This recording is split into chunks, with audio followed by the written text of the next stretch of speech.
Bà chúng điệp xú sụt đây nè tầng ọc nè. Bà ngày ní đá nhóm miên mê riêng thầm mây mùi tiết cho mùi chai rùm lê cho mùi nè tầng ọc nè. Đài mê riêng bao giờ ngày này nhóm nâng lợt vô ca pra bịa thàวันbà. Tầng ọc nè đăng ai thàวันcứ chi bịa xâm núa đài dân pra xâm rạp bằng cát xâm núa đàm mây xua kì nâng khăn bị ông lê bà. Chẳng dân mơ cái lời này cái thà when is used in questions to ask about time bà. Nhưng mà đây là when cứ trở bàn pra nó khôngประโยค សំណួរ ដើម្បីសួរអំពីពេលវេលាបាទ time ពេលវេលាតើយើងមើលទាំងអស់គ្នាអញ្ចឹងប្រយោគនេះគឺ when is your birthday when is your birthday បាទអញ្ចឹងយើងប្រែថាតើថ្ងៃខួបកំណើតរបស់អ្នកគឺនៅពេលណាបាទអញ្ចឹងគឺចង់សួរពីពេលវេលាបាទពីថ្ងៃខួបកំណើតនៅពេលណាអូខេ when is your birthday ហើយបន្តមកទៀត when is his birthday បាទយើងគ្រាន់តែដូរ your ទៅ his បាទ when is his birthday តើថ្ងៃខួបកំណើតរបស់គាត់គឺនៅពេលណាបាទអញ្ចឹងប្រយោគមួយទៀតដែលប្រើ when គឺ when were you born បាទអ្នកគ្នាធ្លាប់ឃើញប្រយោគនេះនៅ when were you born យើងប្រែថាបាទតើអ្នកកើតនៅពេលណាបាទ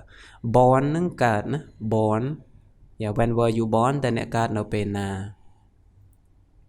ហើយ when is the field trip អូខេ when is the field trip field trip គឺជាដំណើរកម្សាន្តបាទ trip នឹងដំណើរកម្សាន្តទៅពេល field trip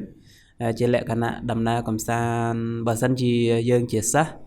ជាលក្ខណៈទស្សនកិច្ចសិក្សាណាបាទជា field trip យើងចុះទៅកន្លែងផ្ទាល់ដើម្បីសិក្សាអ្វីមួយចឹងទៅប៉ុន្តែលក្ខណៈជាបុគ្គលិកក្រុមហ៊ុនឬក៏ស្ថាប័នជាលក្ខណៈ trip ជុំគ្នាហ្នឹងហើយការធ្វើដំណើរកម្សាន្តជុំគ្នាចឹងទៅ field trip ចឹងយើងប្រើជាសរុបមកថា when is the field trip តើដំណើរកម្សាន្តនៅពេលណាបាទហ្នឹងហើយប្រយោគបន្ទាប់គឺ when ដែរ when is their anniversary anniversary គឺថ្ងៃខួបបាទថ្ងៃខួបអ្វីមួយបាទខួបអាពាហ៍ពិពាហ៍ខួបឧទាហរណ៍យើងលើកផ្ទះបាន10ឆ្នាំអញ្ចឹងគម្រប់ខួប10ឆ្នាំអីចឹងទៅហ្នឹងហើយអញ្ចឹងយើងប្រើថាខួបហ្នឹងហើយ when is their anniversary យើងប្រើថាតើថ្ងៃខួបរបស់ពួកគេនៅពេលណាបាទខួបអីខួបទៅហ្នឹងហើយយើងអាចបើសិនជាខួបអាពាហ៍ពិពាហ៍យើងថែមពាក្យ wedding មក when is their wedding anniversary អញ្ចឹងទៅបាទអូខេ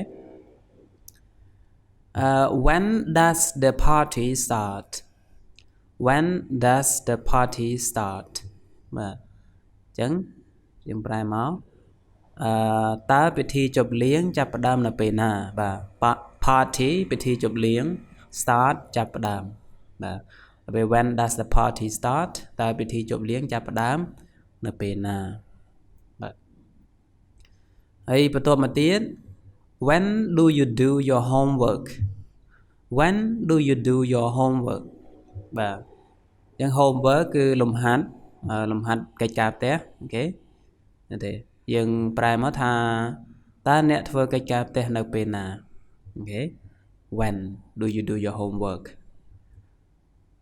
ហើយបន្តមកទៀត when is the football game on TV yeah when is the football game on TV football game គឺការប្រកួតបាល់ទាត់បាទចឹងតើការប្រកួតបាល់ទាត់នៅលើកញ្ចក់ទូរទស្សន៍នៅពេលណាបាទនៅពេលណា on TV គឺនៅលើទូរទស្សន៍នៅលើកញ្ចក់ទូរទស្សន៍ចឹងទៅបាទហើយបន្តមកទៀតយើងមាន when is the bank open អូខេ when is the bank open bank នឹងធនាគារបាទ open បើកយើងប្រែថាតើធនាគារបើកនៅពេលណាបាទបើកនៅពេលណាហើយមួយទៀតគឺ when does the train arrive when does the train arrive អូខេ arrive មកដល់ train រថភ្លើងបាទអញ្ចឹងយើងប្រែមកថាតើរថភ្លើងមកដល់នៅពេលណាបាទមកដល់នៅពេលណានៅម៉ោងប៉ុន្មានអញ្ចឹងទៅបាទអូខេបន្តមកទៀត when does the class finish when does the class finish បាទ class ហ្នឹងថ្នាក់រៀនដល់ពេល finish ចប់អញ្ចឹងយើងប្រែថាតើថ្នាក់រៀនចប់នៅម៉ោងប៉ុន្មានចប់នៅពេលណាបាទចប់នៅពេលណាអូខេចប់នៅម៉ោង5ល្ងាចអីចឹងទៅហើយបន្តមកទៀតគឺ when are you free បាទ when are you free បាទប្រយោគនេះអាសាប្រើជាងគេ free នឹងទំនេរណាបាទសួរថាតើអ្នកពេលណាអ្នកទំនេរយ៉ាតើអ្នកទំនេរនៅពេលណាឬក៏ពេលណាអ្នកទំនេរយើងប្រែឲ្យងាយស្រួលអូខេ when are you free can you go out with me អូខេអាហ្នឹងសំណួរយើងប្រើជាប្រចាំថ្ងៃអូខេបន្តមកទៀតគឺ when should we meet when should we meet អូខេ should នឹងគួរតែអូខេ meet ជួបគ្នាបាទអញ្ចឹងប្រែថាតើយើងគួរតែជួបគ្នានៅពេលណាបាទតើយើងគួរតែជួបគ្នានៅពេលណានឹងហើយប្រយោគបន្ទាប់ដែលប្រើ when គឺ when will you finish work when will you finish work ណា finish work បញ្ចប់កិច្ចការបញ្ចប់ការងារអូខេតើអ្នកនឹងបញ្ចប់ការងារនៅពេលណាបាទបញ្ចប់ការងារនៅពេលណាអូខេអញ្ចឹងសរុបមកនេះគឺជាប្រយោគមួយចំនួនអត់បានទាំងអស់ទេគឺមួយចំនួនតូចដែលខ្ញុំលើកជាឧទាហរណ៍នៃការប្រើប្រាស់ពាក្យសំណួរថា when បាទដើម្បីយើងបង្កើតសំណួរសួរទៅអ្នកដទៃឬក៏ពេលអ្នកដទៃសួរមកយើងយល់សំណួរគេនៅពេលដែលគេប្រើ when គឺគេចង់សួរពីពេលវេលា